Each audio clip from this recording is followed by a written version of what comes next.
కోనేటి ప్రదీప్ రెడ్డి గారికి, అదేవిధంగా పెద్దలు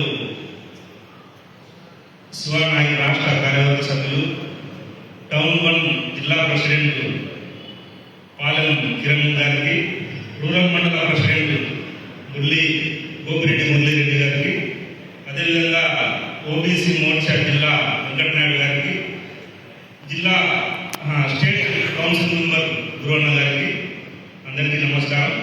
వేదిక ముందర ఉన్నటువంటి బీజేపీ కుటుంబ సభ్యులకి, వివిధ రాష్ట్ర, జిల్లా, మండల,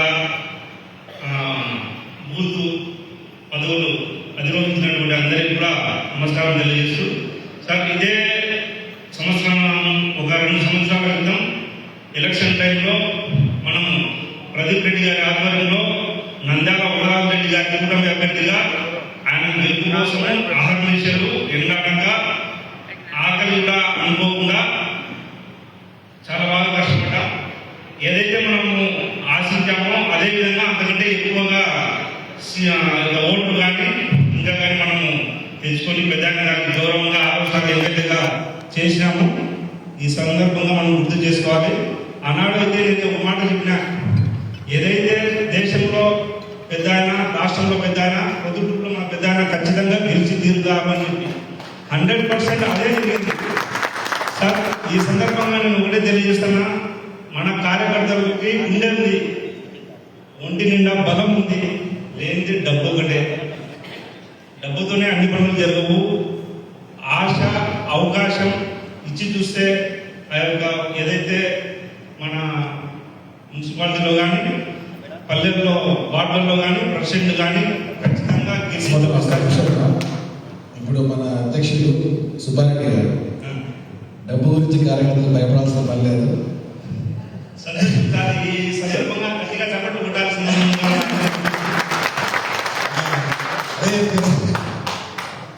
నేను చెప్పింది పారామీటర్లలో ఇది కూడా ఒక పారామీటర్. డబ్బు ఒకటే ముఖ్యమని చెప్పలే, ఇంతకుముందే చెప్పిన. ఎప్పుడు వ్యక్తులను కలవనటువంటి వ్యక్తి, ఎప్పుడు ప్రజా సమస్యల గురించి పోరాడినటువంటి వ్యక్తి కొన్ని వేల కోట్ల కూడా పనికిరాడు. అది కూడా కొన్ని మళ్ళాడు. కాకపోతే ప్రస్తుతం ఉన్న సమాజంలో అసలు ఏమి డబ్బు పెట్టుకోకుండా కేవలం కూడా కష్టపడుతుంది. మరి అంత మనము శ్రీరాముడి రాజ్యంలో ఇప్పుడు పోవడం లేదు. ఇది గుర్తు పెట్టుకోవాలి. ఉంది, మంచితనం ఉంది, మానవత్వం ఉంది, అన్నీ ఉంటాయి. దాంతో పాటి అది కూడా ఉండాలి కొంతవరకు. నేను మొత్తం అని చెప్పండి. సంతోషం సార్.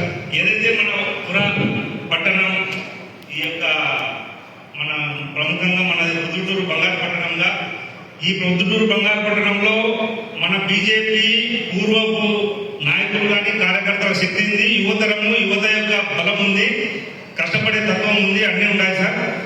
మరీ ముఖ్యంగా సార్ మనకు కూటమిలో భాగంగా కొంత పర్సెంట్ ఏదో ఇస్తామన్నారు సార్. ఏవైతే ఈ రేషన్ కార్డు కానీ, ఇంకోటి రేషన్ కార్డు కానీ, రేషన్ షాపులు కానీ, ఇంకోటి కానీ, అవి ఖచ్చితంగా నేను ఏమంటాను సార్, రిక్వెస్ట్ చేస్తున్నా, మన బీజేపీ కార్యకర్తలు ఎవరైతే ఉన్నారో ఆ యొక్క ఏదైతే మనకు పర్సెంటేజ్ ఉన్నాయో అవి ఖచ్చితంగా ఇప్పించి తీరాలి సార్. నెంబర్ 1. నెంబర్ 2 సార్, మనకు నేను ఈ డబ్బు విషయం గురించి చెప్పాల్సి వస్తే ఇంకా రాజగోపాల్ రెడ్డి గురించి చెప్పాల్సి వస్తాయి. గతంలో బీజేపీ టైంలోనే ఆయన రాజుపాలెం గ్రామంలో 2000 ఓట్లు ఉంటే 1700 ఓట్లు పోలయ్యాయి. వాటిలో 300 ఓట్లు ₹1 కట్టలేకుండా 300 ఓట్లు పొందినాడు. అదేవిధంగా సార్ నేను ఇంకొక విషయం సార్, ఇది రాజకీయం సార్, ఇది రాజకీయం అయితే కాదు సార్. రాజకీయంగా అయితే నేను చెప్పడం లేదు, జరిగిన పని గురించి మాత్రమే చెప్తా ఉన్నా.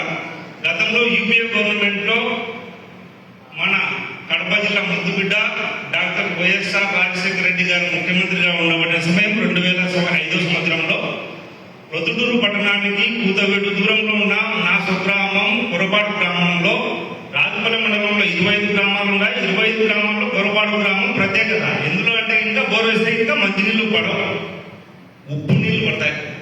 అది గుర్తించి ఆయన ఆ టైంలో మాకు ప్రొద్దుటూరు పెన్నా నది నుంచి కుర్రపాడుకు మంచినీటి పైప్ లైన్ సౌకర్యం అందించినారు సార్.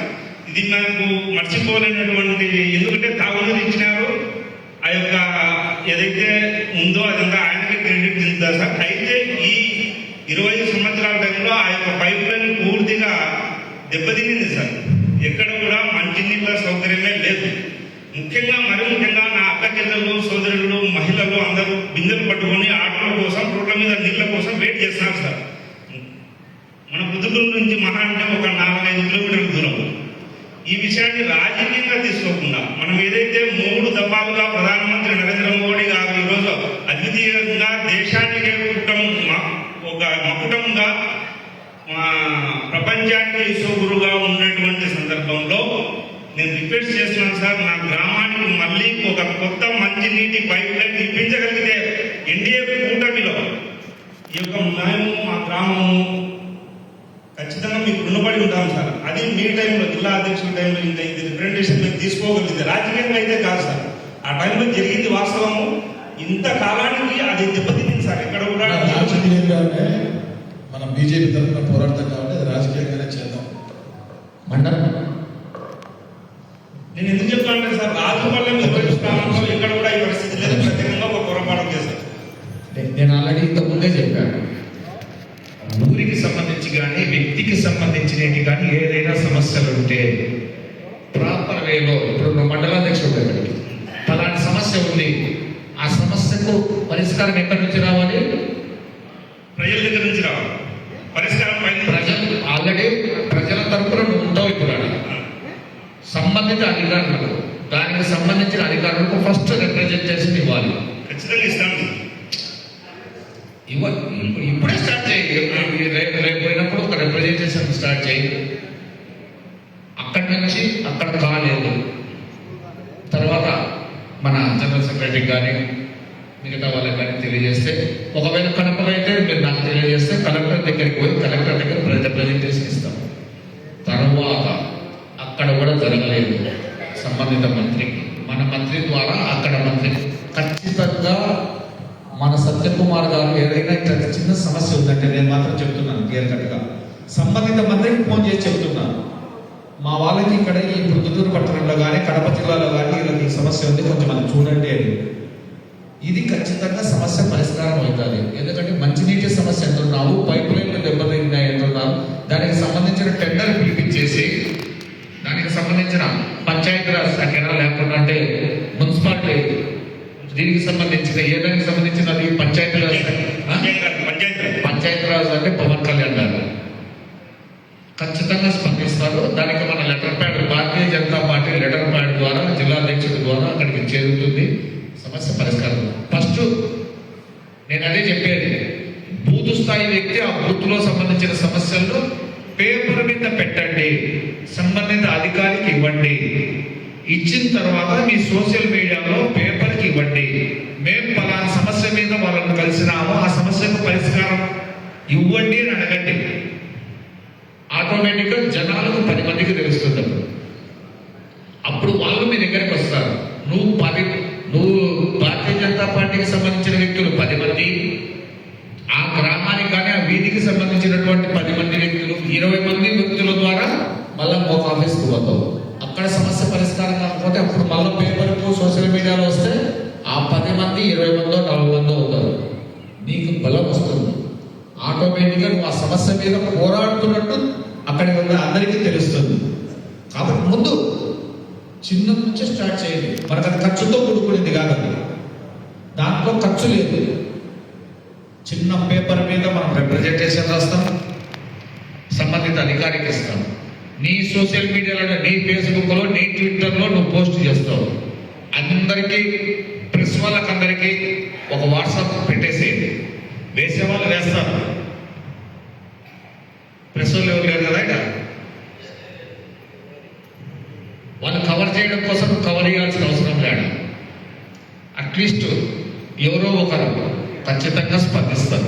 ఒకరు కాకుండా ఒకరన్నా ఏదో ఈ సమస్య, జనాల సమస్య మీద పోరాడుతున్నారు కదా అని ఒకరికి 2 పేపర్లలో వస్తుంది. లేదా మీకు సంబంధించిన వాళ్ళు వేటు SMS అని ఒకటి ఉంది, క్రియేట్ చేసేసి పోస్ట్ చేసేసేయండి వేటు SMS లో. అది కూడా ఇప్పుడు సామాజిక మాధ్యమం.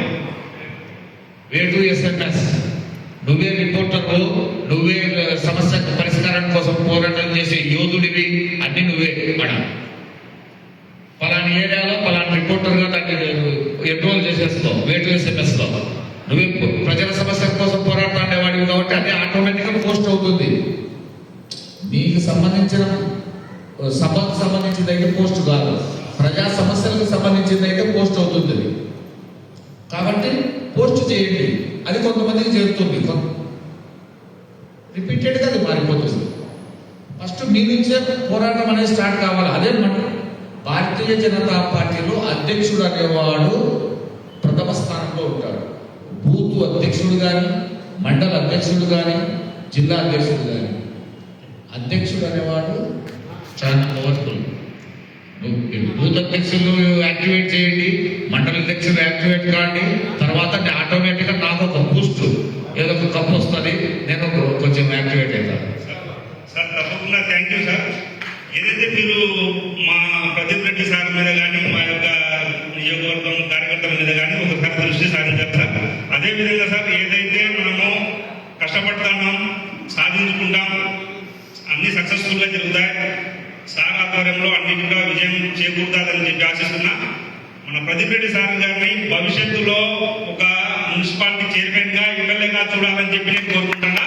ఏదైతే సార్ ముఖ్యంగా ఈరోజు నేను ఒకటే చెప్పదలుచుకున్నా, మహిళలకు మాతా సీతాదేవి గారి ఆమె యొక్క ఏదైతే ఉందో ఆ చరిత్ర కానీ ఆవిడ చదవాలా, చదివితే ఇంకా మీకు ఏమొస్తారంటే ఆమె ఎట్లా ఓర్పుగా సహనంగా ఆ యొక్క సంసారం కానీ గౌరవాన్ని కానీ ఎలా పొందారని చెప్పేసి ఒక మనోధైర్యాన్ని పొందుతారు.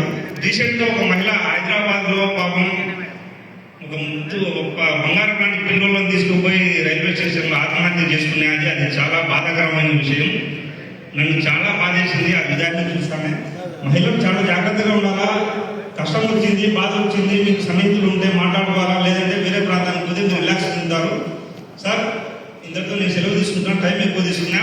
భారత్ మాతాకి, మాతా సీతాదేవికి, నరేంద్ర మోడీ గారి నాయకత్వం, మన నూతనంగా అధ్యక్షుడైనటువంటి దేశ నితిన్ నవీన్ గారి యొక్క నాయకత్వం, రాష్ట్ర అధ్యక్షులు పివిఎన్ గారి నాయకత్వం, జిల్లా అధ్యక్షులు మన సుబ్బారెడ్డి గారి నాయకత్వం, కోనేటి కృష్ణ ప్రదీప్ గారి నాయకత్వం. Thank you sir, thank you. చాలా సంతోషం సార్. నేనైతే అదే కార్యక్రమం నేను ముందుకు తీసుకుపోతా. మీరు దృష్టి సారింది మన నరేంద్ర మోడీ గారికి ఆయన దృష్టికి తీసుకోకపోతే తప్ప మాకు మంచినీళ్ళ సౌకర్యం రాదు సార్, పొరపాటు అని చెప్పి నేను తెలియజేసుకుంటున్నా. గవర్నమెంట్ ఇండియా ఆయన ఉన్నాడు కాబట్టి అది ఆయన ఒక్కరు చేయగలుగుతారు తప్ప ఈ స్థానికంగా ఎమ్మెల్యే గారు కానీ ఇంకొకరు కానీ ఎవరు చేయలేనటువంటి పరిస్థితి సార్. అది ఆనాడు కేంద్రంలో వాళ్ళు యూపీఏ గవర్నమెంట్ నుంచి వచ్చినటువంటి కార్యక్రమం అది. దాన్ని మీరు మా మీద ఒక పొరపాటు గ్రామం మీద దయ తెలుసారని చెప్పి రిక్వెస్ట్ చేసుకుంటూ ఇంతటితో సెలవు చేసుకుంటా. Thank you, thank you. ఒకే నిమిషం మాట్లాడేసి ఒకే నిమిషం.